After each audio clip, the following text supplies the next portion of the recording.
Na última aula nós estudamos o tensor energia-momento e extraímos dele o momento relativístico e energia relativística. Recapitulando, o momento relativístico foi definido como um m0 vezes o vetor velocidade própria, que por sua vez foi definido como o dl, deslocamento medido no laboratório, d tal medido é o tempo próprio. Através de uma regra da cadeia, nós transformamos isso num dl dt, dt d-tal. O dl dt é a velocidade ordinária ou medida no laboratório. Dt d-tal eu chamo de gama, é a raiz de 1 sobre a raiz de 1 menos o 2 sobre C2. De forma, então, que as três componentes do vetor momento são dadas por m0, u, vetor u, raiz de 1 menos o 2 sobre o C2, e esse é o momento relativístico. Nós passamos isso para a notação tensorial, definindo um tensor quadro e vetor velocidade própria, cujas componentes eram a 0, que valia então um dxmi, dx0 d tal, e as outras três componentes eu vou reuni-las no vetor dx d tal, ou dl d tal, que vem a ser justamente o vetor eta. Então eu escrevo dx0 d tal como um c dt d tal, que é um c gama, e o dl d tal, que são as três componentes de eta. E aí a passagem para um quadro vetor momento, que incorpora, que reunia as componentes do momento, era natural também. Era só escrever dessa forma aqui, uma vez que o p vetor era m0 e eta vetor. Isso me dá então quatro componentes, a componente 0 sendo m0 gama c, e as outras três componentes sendo as componentes do momento relativístico. E aí a última coisa que nós fizemos foi identificar essa componente 0 como sendo a energia relativística dividido por c. Agora a gente vai argumentar um pouco que isso de fato faz sentido. E depois a gente vai ver por que esse momento relativístico é a definição adequada diante dos postulados da relatividade especial. Então a gente começa com uma discussão sobre energia relativística, que aparece então como uma componente 0 desse quadro vetor, que eu vou passar a chamá-lo agora de quadro vetor energia-momento, porque tem momento e agora energia.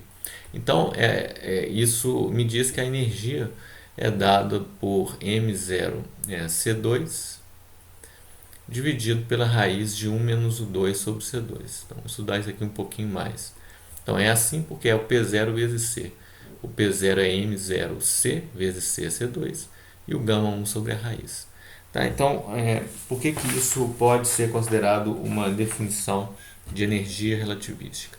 Então, pelo seguinte, vamos começar com um argumento, pegando o limite de velocidades baixas, para mostrar que o que a gente espera de energia cinética está dentro, então, dessa definição. A energia, quando eu tenho U igual a zero, eu vou chamar de energia de repouso. Então, vai ser feito com U igual a zero. E aqui eu vejo que ela vale M0C2.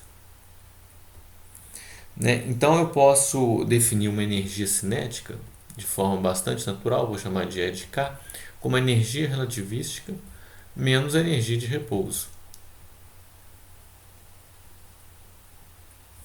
E isso vai ser então escrito como um M0C2, que eu vou deixar em evidência, que multiplica 1 sobre a raiz de 1 menos o 2 sobre C2 menos 1, que é a energia de repouso. Então essa é a fórmula da energia cinética relativística. Vamos ver o que acontece no limite de U2 ou U sobre C, ser muito menor do que 1, de forma que eu possa fazer uma expansão dessa função de U sobre C aqui. Essa expansão é da seguinte forma: 1 menos x elevado a menos meio, que é o que eu tenho aqui, x pequeno, vai ser colocado aproximadamente como 1 mais x sobre 2. Né? Então, 1 mais x sobre 2, identificando o x com o 2 sobre C2, me leva numa energia cinética que vai ser escrita aproximadamente como m0c2, que multiplica esse primeiro termo, que vai ser substituído pela expansão, 1 mais 1 meio de U2 sobre C2, menos 1. Ora, o menos 1 corta com 1, o C2 corta com o C2, e no limite, então, de V muito menor que C, eu tenho a expressão esperada para a energia cinética clássica, né? 1 meio de M0U2. Então, esse é um primeiro argumento para chegar na fórmula da energia. A gente vai ver um segundo quando a gente justificar a própria definição de um momento relativístico, considerando leis de conservação em diferentes referenciais inerciais. Antes, a gente vai ver uma coisa de fundamental importância, que é uma outra expressão para energia relativística, obtida a partir da construção de um invariante. Então, o que é um invariante? Um invariante é um escalar. O escalar pode ser construído com um quadro vetor através de um produto dessa forma, como nós vimos quando a gente estudou o produto escalar. Estou fazendo Pmi com Pmi. Isso, ou isso é a mesma coisa. E eu posso fazer essa conta para saber qual o valor desse invariante. Então, como que a gente faz essa conta? Bom, a gente faz assim. Eu tenho a definição desse quadro vetor na sua forma contravariante. Ele vale um P0 e o vetor P.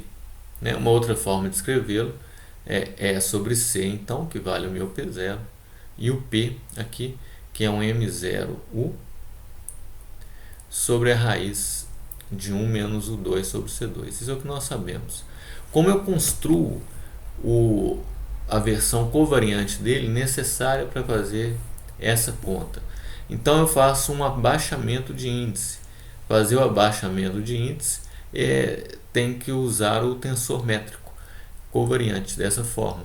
E aí eu tenho essa regra que me permite fazer a soma aqui e abaixar o índice. O Ni vai somar com o Ni, vai sumir, vai ficar um índice embaixo, que é o meu Pmi covariante. Então eu faço isso da seguinte forma. Quando eu tenho o meu P0, eu estou pondo Mi igual a zero, então aqui só pode ser zero. Mi é zero. Como esse tensor métrico é diagonal, o Ni só pode ser zero. O único resultado diferente de zero vai ser com um G00. Porque o 01, 02, 03 são nulos. E como eu coloquei Ni igual a zero, o Ni aparece aqui em cima também, ele tem que ser zero. Então, como o G00 também é menos 1, isso aqui então vai ser menos P0. Para as demais, eu vou fazer o P1 só para mostrar para vocês. Aqui eu tenho 1, porque Mi é 1, escolhi como sendo 1. E o Ni só pode ser 1 porque esse tensor métrico é diagonal. Então vale isso aqui. E como G1 é 1, isso é o próprio P1. A mesma coisa vale para o P2 e vale para o P3. Então eu posso escrever a minha versão covariante do quadro vetor energia e momento em termos das componentes do contravariante. É menos P0, P1, P2, P3. E aí a ideia é fazer essa conta, eu posso fazer de duas maneiras. A primeira eu faço assim. Eu tenho o meu Pmi,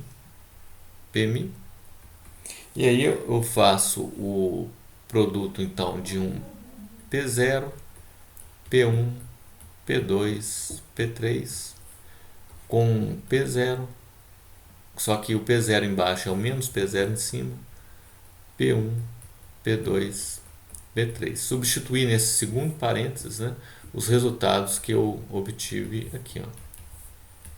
Então essas são as componentes, na verdade, covariantes, né, do meu quadro vetor energia e momento. Então essa conta vai dar menos P0 ao quadrado mais P ao quadrado, o momento relativístico ao quadrado.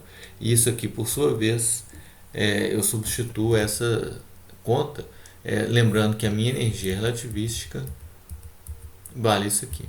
Então eu vou escrever o E sobre C ao quadrado, que vale então menos, né, o menos que está de fora, M0C ao quadrado, então M02C2, dividido por 1 menos o 2 sobre C2. E o P2 eu faço a mesma coisa, sabendo que ele vale M0U vezes gama. Então é M02U2 com gama ao quadrado, que é escrito dessa forma. Então isso aqui, né, essa conta, quando eu faço ela, eu obtenho 1 menos o 2 sobre C2, um denominador comum. Posso pôr em evidência o menos M02C2. Isso aqui vai ser 1 menos o 2 sobre C2, que é o que eu tenho aqui. Então isso corta com isso, e eu vejo que o meu invariante ele vale menos M02C2. É um resultado fundamental para a gente resolver vários problemas de colisão, desintegração de partículas, né, e que a gente vai estudar em breve. Tá? Então, como que eu obtenho outra expressão para energia relativística usando esse invariante? Né? Essa é a questão que a gente queria resolver. É só lembrar que o P0, né, vale também E sobre C. Então, quando eu faço o meu PMI, eu tenho esse menos P02, vou colocar aqui de novo,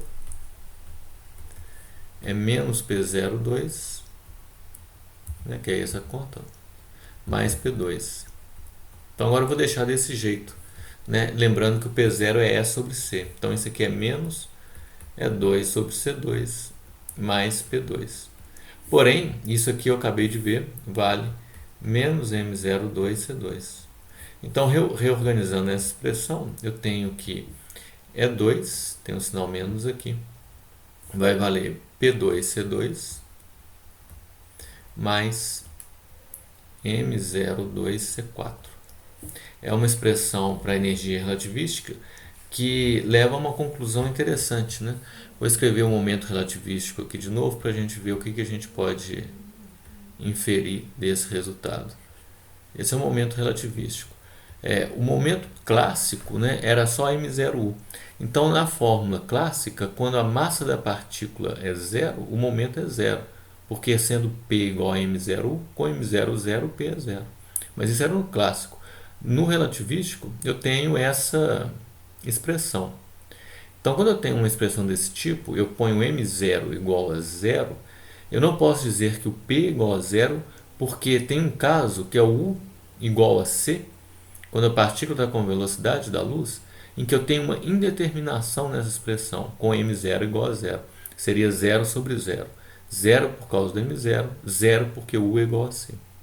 Então, quando U é igual a C e a massa de repouso é igual a zero, eu não posso dizer nada sobre o momento usando essa expressão. Ao contrário da fórmula newtoniana, em que eu poderia dizer M0 é zero, o momento é zero. Essa expressão mostra que eu tenho razão em não assumir um resultado newtoniano. Porque se a massa é zero, aqui eu vejo como eu tenho um momento, né? P é igual a E sobre C. Né? É um momento relativístico que vai aparecer mesmo com a massa de repouso sendo igual a zero. É um momento, por exemplo, que pode ser usado para o cálculo do momento de fótons. Tá? Então essa é uma questão importante para guardar.